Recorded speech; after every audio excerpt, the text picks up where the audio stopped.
We're here to make sure that democracy, which is on the ballot, is going to be preserved. And it's going to be preserved in the name of Kamala Harris, Tim Walz, and, right here in Hudson County, Rob Menendez Jr. That's going to make, the House of Representatives solid. It's going to make our country solid. It's going to make, our democracy strong Chair, again. well, we're looking, just a little bit south, that 7th congressional district. You got Sue Altman looking to unseat Representative Tom Cade. How do you think that plays out? Look, Sue Altman has run an excellent campaign. She's been a tenacious campaigner. I'm looking for, a victory there. We may not see it tonight, but I'm sure, poised for a victory in CD7. Okay. Now, speaking of tonight, when you're talking about these national pundits, pollsters, analysts, whatever else, a lot of people think there won't be a call of the presidential tonight. What do you think? Yeah, look, that's what the prediction is. It's a nail biter. You look at the polls, across the nation. Everybody's within the margin of error.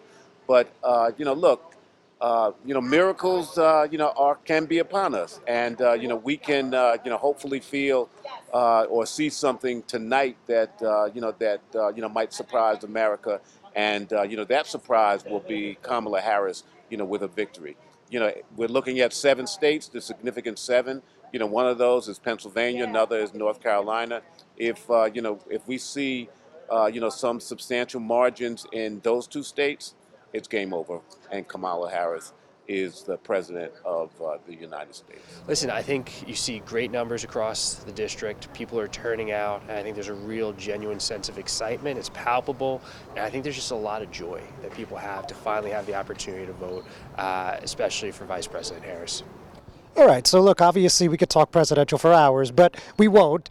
Just quickly, I mean, what do you think? I mean, are you really confident that she wins? And if she does win, when do you think we get a call?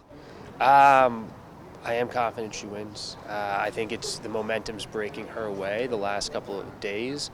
I think what you're seeing in Pennsylvania, especially in Philadelphia this morning, huge turnout, lines around the block, in addition to the early voting numbers. So if the trends continue, I believe she wins. As for when it gets called, that I don't know. But I'm hopeful, and I'm hopeful we take back the majority in the House and can really get to work and do the people's work.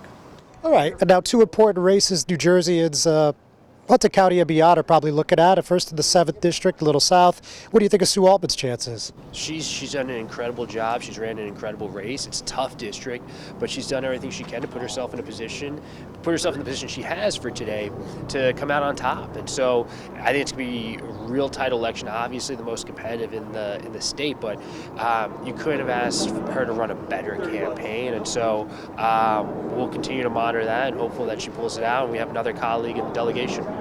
All right, speaking of colleagues in your delegation, then of course we have Congressman Kim, who is the Democratic nominee for Senate, as you're well aware. What do you think about that, and what do you think about him potentially getting that upgrade to the upper chamber? Yeah, well, first of all, I love the People's Chamber in the House of Representatives. But listen, he's run a great race. We've had the opportunity to do a lot of things together, both on the official side and the political side. And he's going to be a great senator. And I think it's really important for the part of the state that he's represented in the House to have representation in the Senate. And he's run a near flawless campaign. So I think today's going to be a very good day for him. I think you're going to see a huge margin there, in addition to Harris over Trump.